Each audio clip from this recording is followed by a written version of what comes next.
Hello, I'm Waqar Rizvi, and this is Scope. The Chinese president, after 14 years, has visited North Korea, i.e., a Chinese leader has not visited North Korea for 14 years. So why exactly would the Chinese leader want to visit North Korea at this time? It is an important time, of course, with both North Korea and China under pressure from the United States. North Korea, of course, under pressure because of stalled talks about denuclearization and otherwise. And of course, China currently embroiled in a trade war with the United States as well. That's seemingly uniting these two leaders at this time. Of course, North Korea and China are important trading partners as well. And that was, of course, an important part of this trip. Also, coming up, of course, in the lead up to the G20 summit that is coming up in Japan. So a lot of context, which is important for why this trip did occur at this time. To discuss that a bit further, we're joined now by Dr. Stephen R. Nagy, who is a senior associate professor at the Department of Politics and International Studies at the International Christian University in Tokyo, Japan. Stephen, thanks for taking your time out to join us here in Scope. How important was Xi Jinping's trip to North Korea? What do you think the message was that was sent, not just to the United States, but to the international community?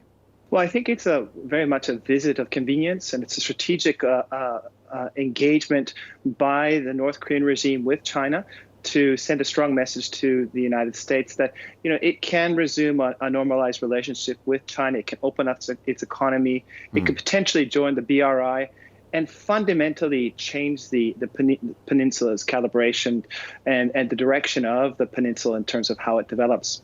On the Chinese side, President Xi is trying to send a signal to President Trump that perhaps if he eases off on the trade, perhaps if they can come to some kind of trade bargain, that the Chinese themselves could put more pressure on the North Koreans to denuclearize. So I think what we're seeing here is that both leaders are taking advantages of this visit to put pressure and achieve their national interests, which really are not on the same page of the diplomatic book. So do you think that China can actually be a good mediator between the United States and North Korea? At this stage, no. I think that what China can do is it can nudge North Korea in a direction that might de-escalate some of the tensions on the peninsula. But in terms of pushing North Korea to give up its strategic nuclear deterrent, this is highly unlikely. The North Koreans have invested more than 40 years in acquiring this technology to defend themselves against the United States. Their regime is, it's a dynastic regime in which the nuclear weapons and their conventional weapons have been used to prop up the regime. So it's very unlikely that the Chinese can push the North Koreans to give up something that's so central to their national identity. But then considering China is actually respecting the sanctions against North Korea, I imagine that does put a good deal of pressure, doesn't it, on North Korea? So what we've seen since the Pyongyang Olympics in 2018 is that the United States has continued to try and put pressure on the North Koreans through a maximum pressure process. But the North Koreans have reciprocated through this, what I call a maximum engagement strategy. They engaged and they joined the Winter Olympics. Soon after, they had visits with President Xi. We had the summit in Singapore and, of course, the summit in Hanoi. And now we've had President Xi come to North Korea on a state visit in the wake of President Chairman Kim going to Russia and visiting with President Putin. So the North Koreans have been very calculating in terms of their re-engagement with the international community to legitimate their state, to normalize their state, and to demonstrate that it's extremely active in trying to reach out diplomatically to partners within the region and partners outside the region. And with that, I think that the sanctions that, although the Chinese have put up sanctions on the North Koreans, that the North Koreans have been able to peel away some of those sanctions through these international diplomatic engagements.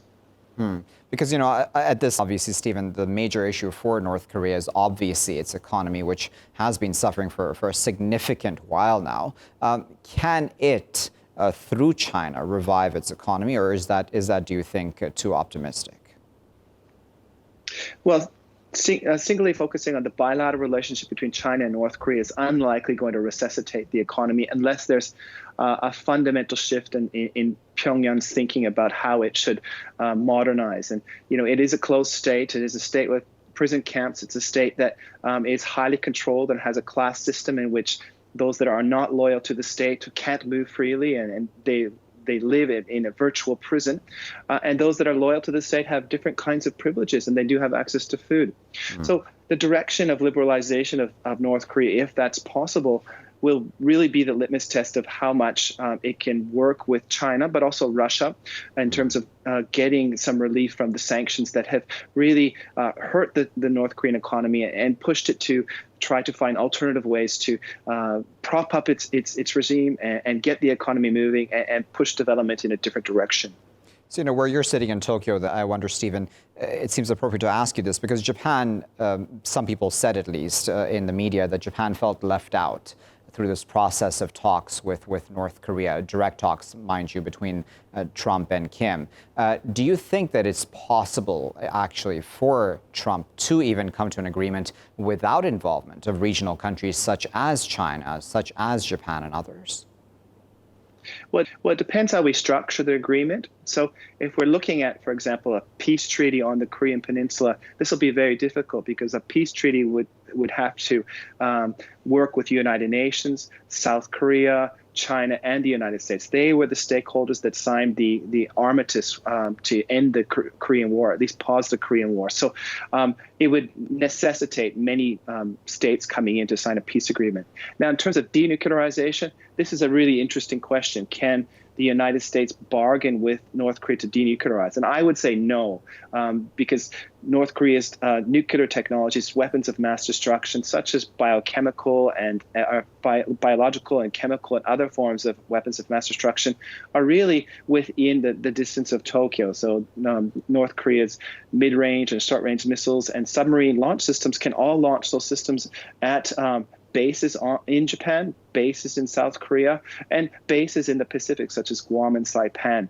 So a bilateral denuclearization just doesn't make sense in terms of strategic choices by Japan and the United States and other players within the region.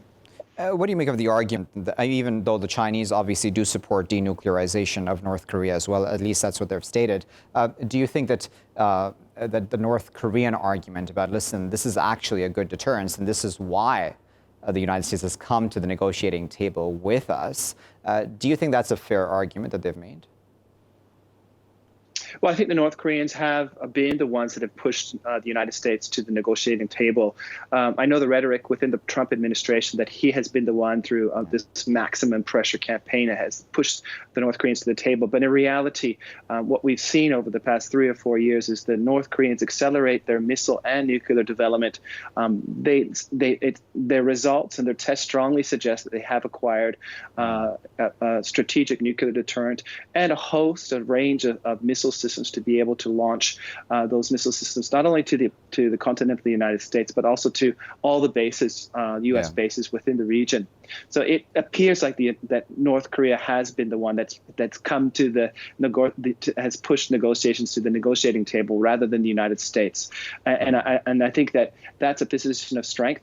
Yeah. And their calculation has been correct. Without that strategic nuclear deterrent, it would be unlikely that the United States would be at the negotiating table.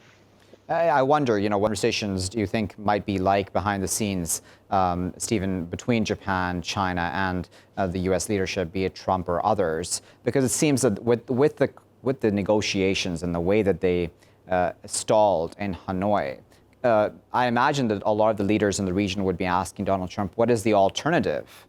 Because if the alternative is further escalation, that puts all of the above in danger, doesn't it? In the firing line, almost, if I may use that term, and adds that much more pressure on them. Because if anything were to go south, that may mean a number of things. It may mean North Koreans fleeing. It could mean other things that would put a lot of pressure, wouldn't it, on the region?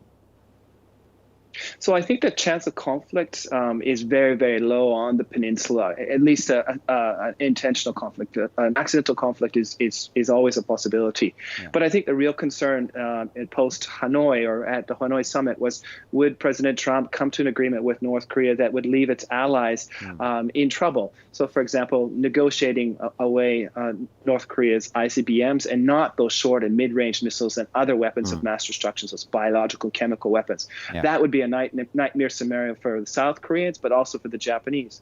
For China, they're also worried. They're concerned that North Korea could actually flip to the United States. And this would be a strategic loss that would be uncalculable for the Chinese to have a peninsula that's friendly to the United States and potentially, having American troops right up at the Yalu border. And this would be a nightmare for the Chinese. So they're relatively happy with the failure of the summit because it puts them in a situation where they can push North Korea's development in a direction that's more favorable to the Chinese. Very well, Stephen. We'll leave that as a word, but of course we appreciate you taking our time to speak to us here in Scope today. There was Stephen Nagy there speaking to us from Tokyo in Japan, putting into context, of course, from Japan, which is, of course, an important player in all of this, even though it's not being directly involved in negotiations, seemingly at least, on the face of it, between North Korea and the United States. The Chinese leader's visit, though, to North Korea, a significant one. We're going to continue discussing that, though, after this short break. Welcome back, viewers. You're still here in Scope, and we're continuing to discuss the Chinese leader's visit to North Korea. This, of course, at a very significant time. We're going to discuss this issue with two new voices. We're joined by Moundhir Sajjad, Bechari, who is an expert on geopolitical issues related to East Asia. He's joining us now from Beijing. We're also joined by Donald Kirk, who is a journalist and author, and he is joining us now from Seoul. Donald and Moundhir, thank you both for joining us. Donald, I'd like to start with you, if I may. What do you make of Xi Jinping's visit to North Korea? How significant is it at this time, right before the G20 summit? I think it's quite significant. He's solidifying the relationship between China and North Korea, between Beijing and Pyongyang. When he gets to Osaka for the G20 summit, he'll be talking with President Trump on the sidelines. And then President Trump is going to come here to Seoul on June 29th and June 30th, and he's going to see President Moon Jae-in of South Korea.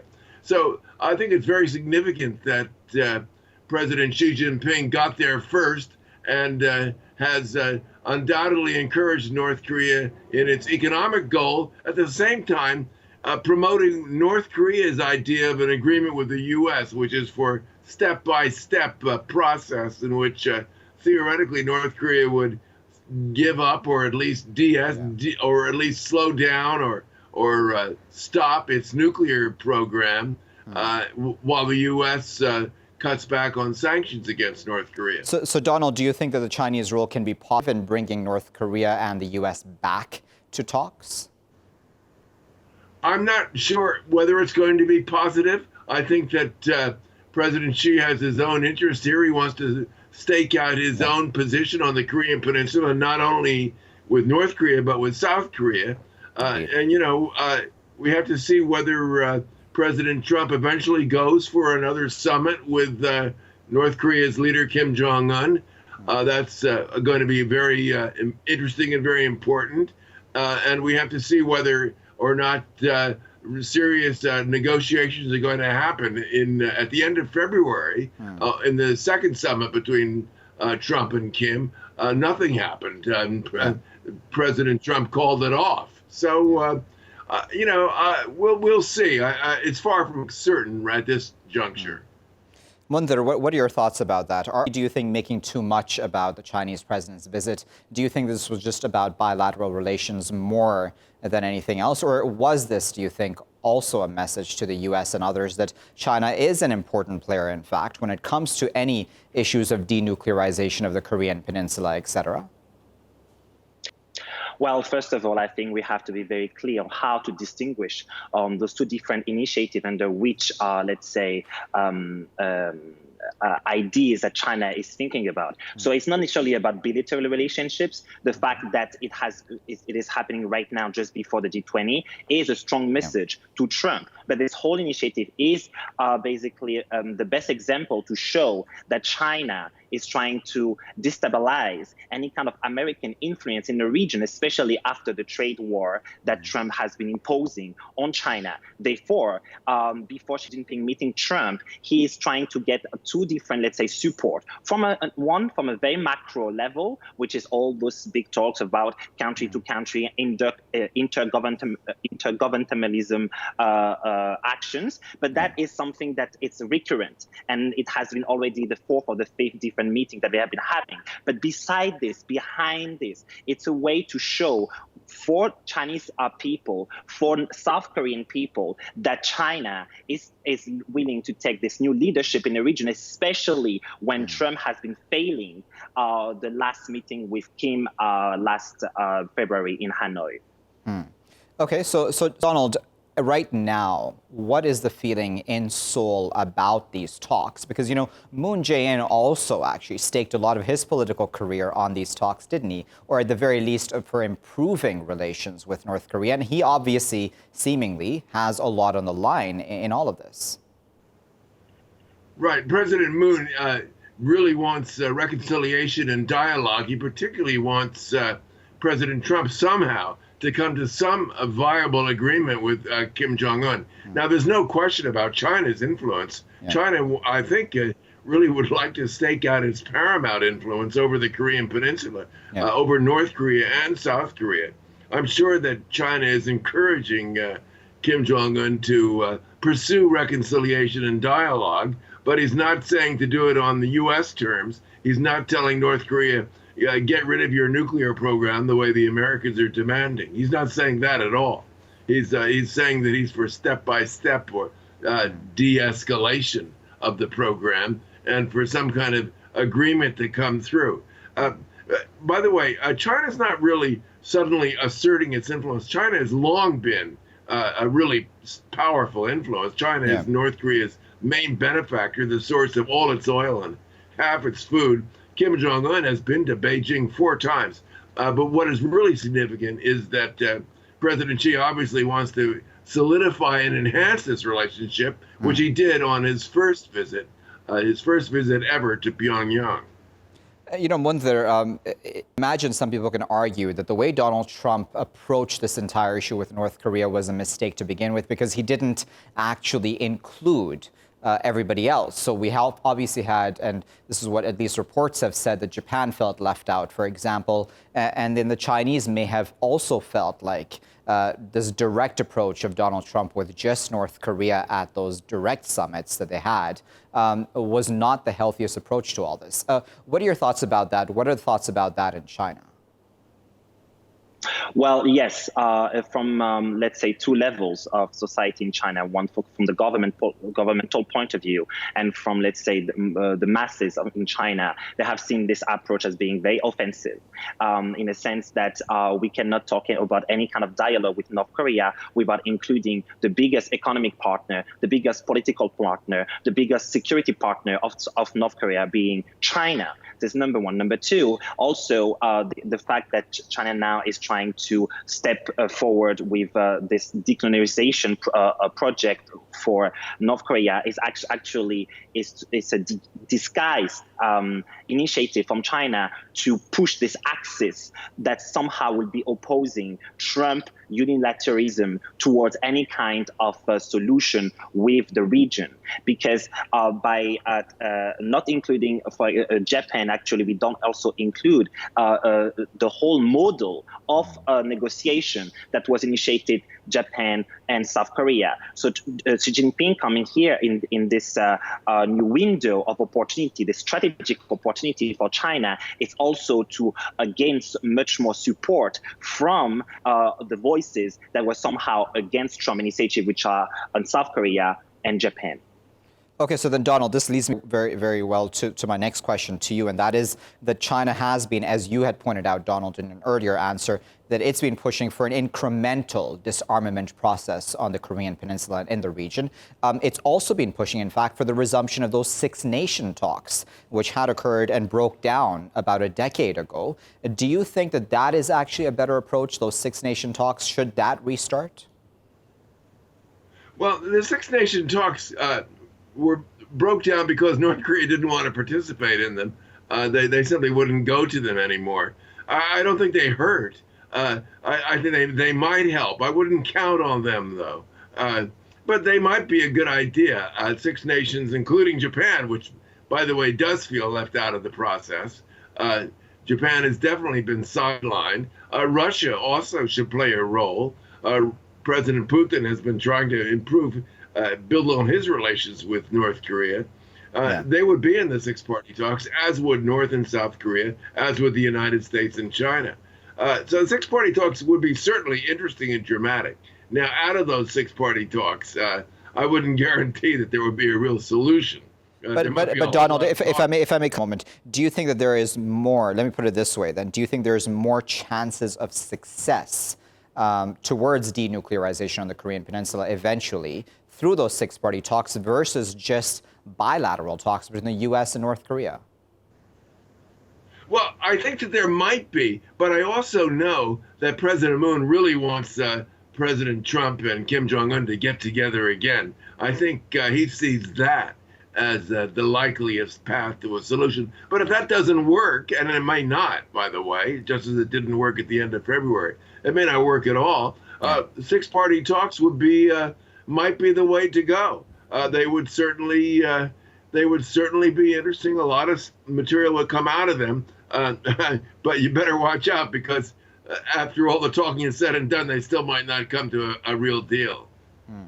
Moundhir, I wonder what your thoughts are about those nation talks as they had broken down 10 years ago. Is that, and I imagine, of course, that China is pushing for that, as I said, as policy. And then I also wanted to add this on, Moundhir, that, do you think that at this time, this trip has also been important because both of these nations are under pressure by the U.S., the Chinese because of this trade war, and the North Koreans, obviously, because of the stalled talks? Yes, so I will first answer this question. Yes and no. It's true that they are highly pressured by the trade war with China, with USA, but China is using it actually against USA to step in a position where the USA now has to fully understand that nothing can go forward, any kind of resolution, without including China, which still impose indirectly a certain, as I mentioned before, access or let's say alternative path of negotiation that is by definition in opposition with this Western-centric, this American-centric, let's say, unilateral way of executing. So this brings to the first question of the six countries talk. Will it be efficient? Well, in terms of neo-functionalism ideas, it's not really that efficient. However, it will tend to be much more representative of all different concerns from a much more institutionalism perspective. But however, we have to keep in mind that North Korea wants to maintain the status quo and wants to maintain this standby position the longest possible, especially because Trump's election, the new election of the U.S. presidency will be next year. Therefore, everything is quite short-termist to assess. So I won't think that the six countries talk will be efficient. I think it's just a way to make things much more going through institutionalism and gaining more time. That's a very good point. Donald, I want you, if North Koreans were looking at the Iran nuclear deal example, if I may bring that into the fold for a moment, many people would argue that that's in fact the message that Trump sent to the North Koreans, that the U.S. cannot always be trusted. When it signs a deal, it may very well walk away from it. If somebody else comes in office who is not Donald Trump and doesn't like the deal, he or she may just walk away from it. Do you think that that is why the North Koreans may be even more cautious moving forward, and that's why they may even be leaning on China more? Well, no, that's certainly a consideration that the next president might not really like the deal that President Trump might make with Kim Jong-un. But I also think, and getting back to what our colleague just said, I also think that that China does want to use North Korea as a counter to the U.S. during this trade war. It's very difficult for Beijing to think anything other than tightening up relations with Pyongyang as a way to send a message to the U.S. There are lots of considerations here, one of which cannot be ignored, which is the trade war. Now, as far as Iran is concerned, North Korea and Iran have been exchanging material on nuclear programs off and on for years. They have quite a relationship. They have had, that is, quite a relationship. I don't know how that relationship is doing now, but they've had quite a relationship, and you have to tie one to the other. you cannot consider the Iran nuclear program without bringing in North Korea and vice versa. So it's very interesting, the kind of pressure that the U.S. is exerting on Iran and the relationship of that pressure to the U.S. position on North Korea. Okay, we'll actually leave that as our final. Clock has gotten the best of us, but we appreciate both Donald and Moundhir for taking their time out and, of course, for sharing their expert insight with us for this segment. Now, viewers, as they both mentioned, and as Stephen had mentioned in the previous segment as well about this topic, it's all about bringing the regional countries into the fold as well. That's an important aspect of all of this. Yes, it may make reaching an agreement that much more difficult, but as China wants, maybe it does make sense, in fact, to restart those six-nation talks. And then, as I'd put to Donald, the example of the Iran nuclear deal is one that cannot be ignored. Certainly, the North Koreans have learned from that example of Iran, have known to not trust the U.S. necessarily up front, and to possibly come up with a deal which has even more assurances that this will be stuck to by future presidents and the U.S. establishment as a whole. There's obviously a lot of aspects to all this, but what happens at the G20 summit? Will Xi Jinping be able to actually play the role of mediator successfully between the U.S. and North Korea? We'll have to wait and see how all of that works out. I'll be back, though, with our next segment after this break.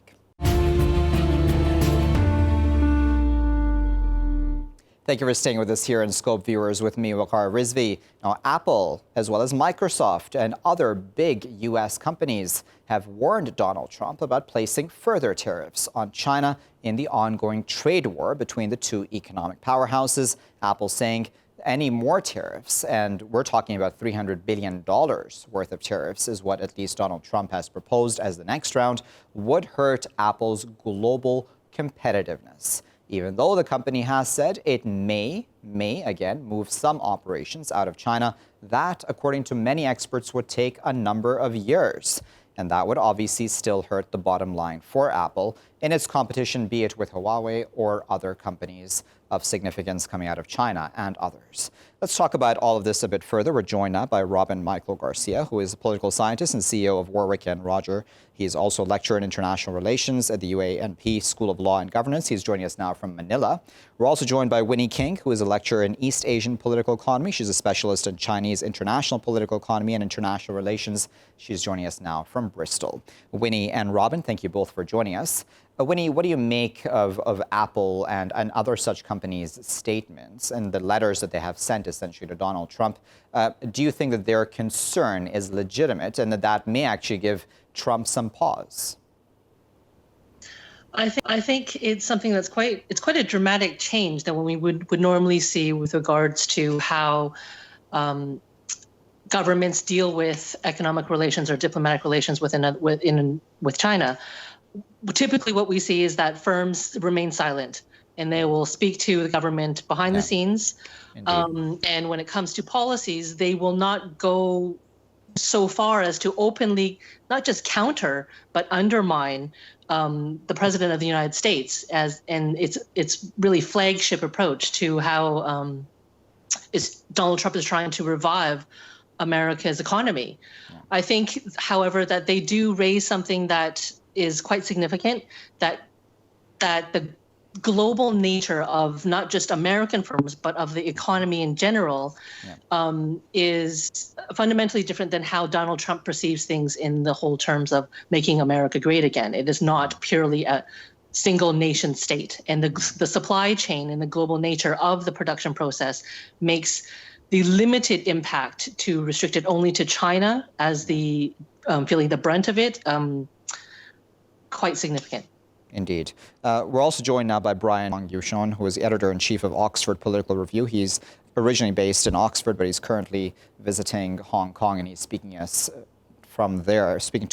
Pardon me. Brian, thanks for joining us as well here in Scope. Brian, what are your thoughts about Apple, Dell, HP, Intel, Microsoft, Sony, and Nintendo, issuing these letters to Donald Trump? Do you think that this will give him some pause? So I think the observation I'll make is obviously this signifies some attempt to put or apply pressure on Trump from commercial actors and also authorities within the industry, heavyweights and whatnot. But I'm just wary and skeptical about the extent to which Trump would respond, because after all, his antics and his symbolic game is not connected with the economic revenues or the interests of these single companies insofar as connected with his overall ability to bluff and call the bluff of China. So I'm deeply skeptical as to whether or not this would actually change Trump's attitudes or policies, if at all, in that sense. Robin, what do you make of that? Because I mean, I would think, Robin, that for Donald Trump, these are huge companies, right? And this is obviously when he's begun his campaign to be reelected again. So there's political considerations here, which he would also need to take into account, wouldn't he?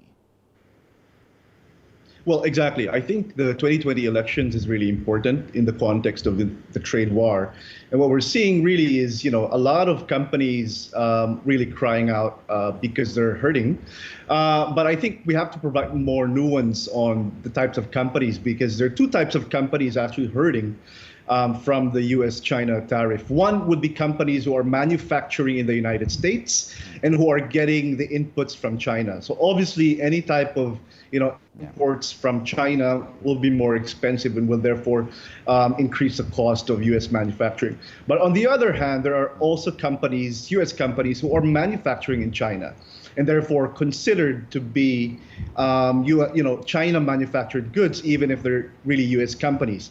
And these companies are also hurting because of, essentially the U.S. market is still a big market, and their entrance to the U.S. market, re-entrance to the U.S. market, will also be very difficult because of the costs.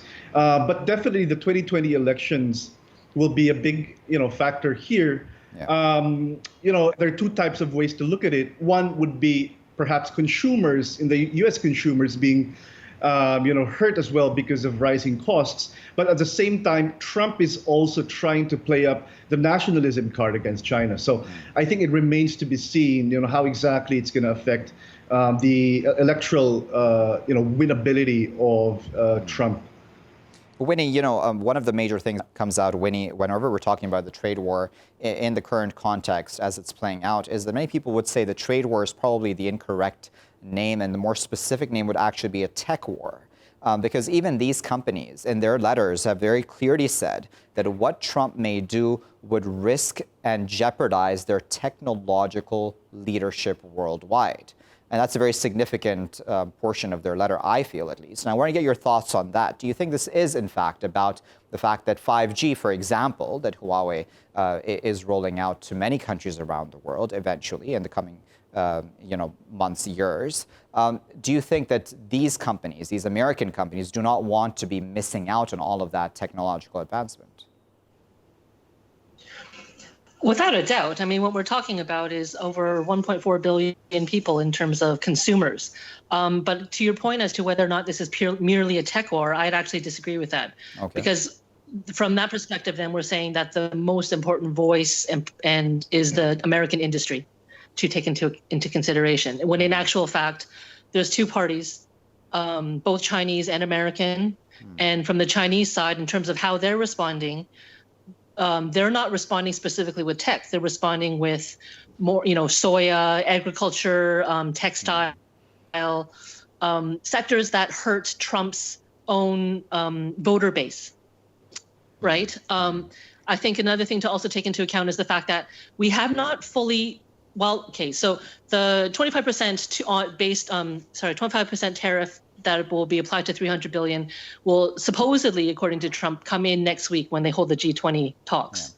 Yeah. If the negotiations don't go well there. Yeah. But one thing that is starting to arise within China is the point of nationalism. The Chinese consumers are very nation-based, as in terms of nationalistic and patriotic. How Trump is trying to push the whole make America great again, the Chinese already have that within their consumption patterns.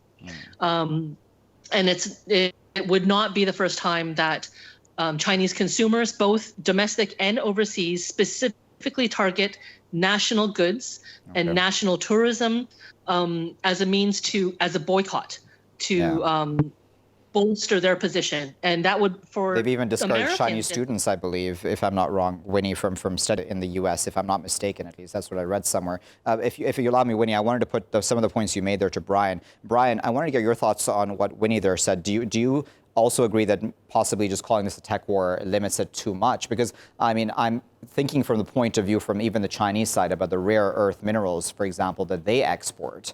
And I believe it's just one of the handful of countries, I believe, around the world that does so. The U.S. does not, of course. And those are vital, of course, for things like mobile phones, et cetera. What are your thoughts on that?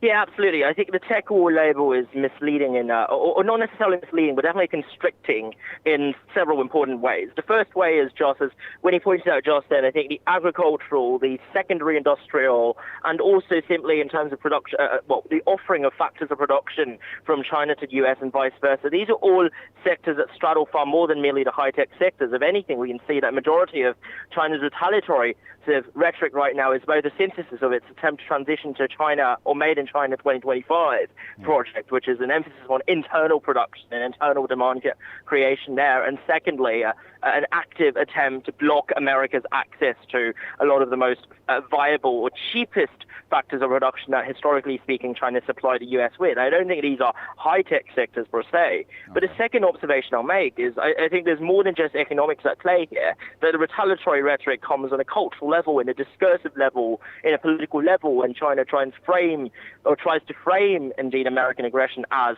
an expected manifestation, projection of imperialism, and China standing up against that as a sign of China becoming great and a global force. It's a seamless integration of China's partaking in a trade war and also its grander historical narratives as reflected by what it's done or has been doing with Belt and Road Initiative, and also in general the Pax Sinica that it's been trying to create for itself. So I think there's also a cultural dimension and a political dimension at work here that's tagged along or tacked onto the trade war that I don't think tech itself is just adequate as an explanandum or explanatory term there.